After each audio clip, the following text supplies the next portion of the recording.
general. Steve, your thoughts on this one? Yeah, hats off to Iona and Trey. And, I thought they did a great job. They were ready for us tonight. We weren't.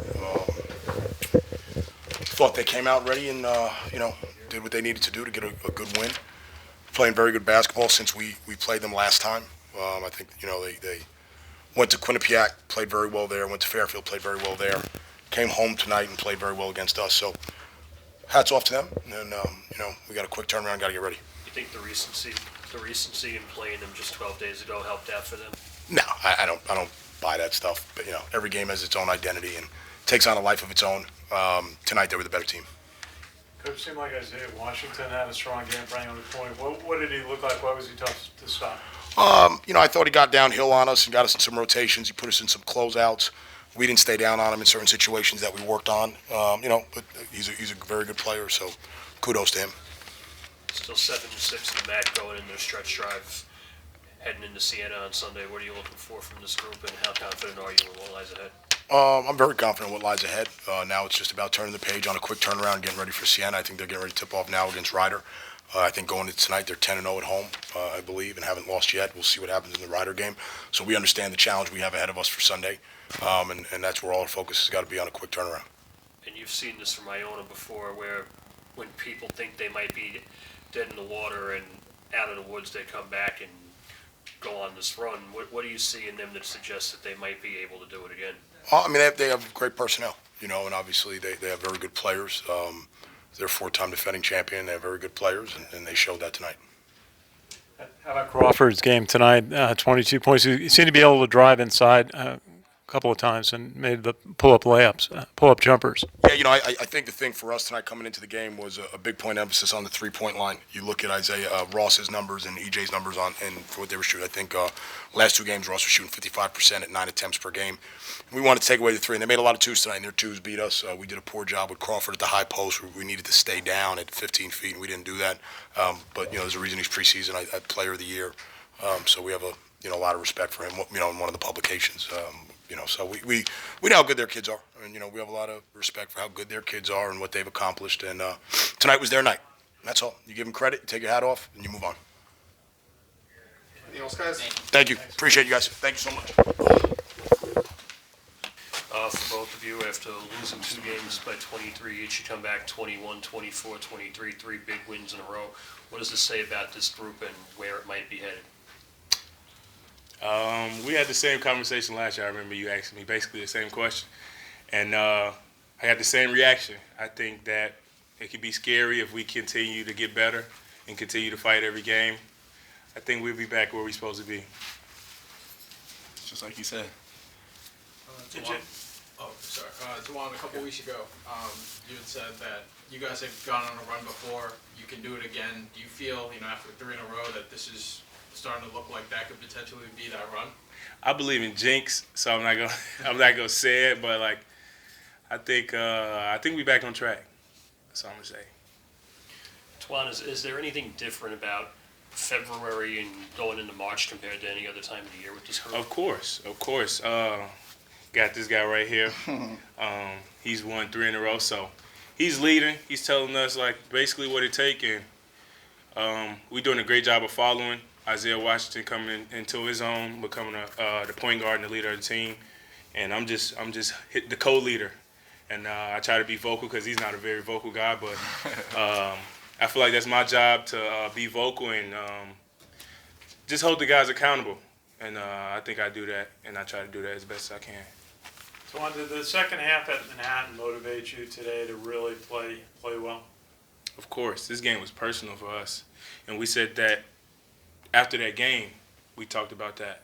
This next game against them is personal. And I think we sent a message today that we're back. We're back, for sure. And you seem to play a lot, try to play much more up-tempo, fast-paced offense in the first half. You had had that great jam in the middle of the first half. Is that the plan going in? This is Coach Kluse's offense, so that's always the plan, to just play fast and go up and down. And I think we struggled with that earlier because guys are not used to playing that fast, but I think that we found our stride. We figured it out. It seemed like you played strong defense today too. Even on your first set, you really looked set up well. I think that's a definitely a point of emphasis for us, just to play hard and play hard on defense. I mean, if they're not scoring and we're scoring, We gonna win. we're gonna win, obviously. So EJ, did it take a little longer this year to finally feel like you hit your best stride? I know that it's usually a hard time to get these guys to gel, but did it take a little longer? And what was the message going in as the schedule heated up? I mean, of course, we're gonna hit our bumps and bruises, in the beginning. So many new guys, but I tell the guys, it matters in February and March. So as long as we get it together around there, we should be all right. EJ, a couple of weeks ago after you guys had lost to Manhattan, you sent out an emotional tweet in which you said your team's trying to figure it out. How did you guys stay so positive, stay so upbeat, and have confidence in yourself even though there's so much outside noise and critics? Yeah, we just a family. We pick each other up. Some of us is down, but we pick each other up. So, as long as we keep working, stay together, we should be all right. I can speak on that also. That tweet was the turnaround for our season. He did a great job of leading by just sending that out and like, all right, well, forget what everybody else saying. It's us. It's about us in this locker room. It's about these 13 guys. And I think that brought everybody together and got us to buy in. How about Dylan Benek, 13 rebounds Big today? time. Really a lot of effort in the first half. I call him the X Factor. He is the X factor, He plays good, we win. for sure. And every game he plays good, we gonna win.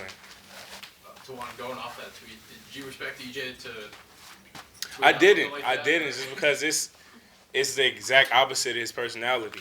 But for him to do that, that made me like, all right, okay, he's serious now. Now we locked in, and I think it rubbed off on the rest of the guys, and it just brought us together. We more of a family now than ever. Anything else, guys? Thank you. Appreciate it. Thank you. Come back with wins by 21, 24, and 23. 3 big wins in a row. What does it say about this group and whether or not they've taken the next step and how much more they've bought in? I mean, ironically, it was Manhattan when we played them, and they after that game we had some meetings and talks about where we're at and how hard we have to play each time, or we're going to keep getting these results. And we talked about this the last couple games. Our backs were against the wall. They still are, and that's how we're going to play the rest of the season. Tawan and EJ spoke about this earlier. EJ was a little passionate after the Manhattan game, taking to social media saying, we'll figure it out, don't count us out. How much more has that galvanized the team, do you feel?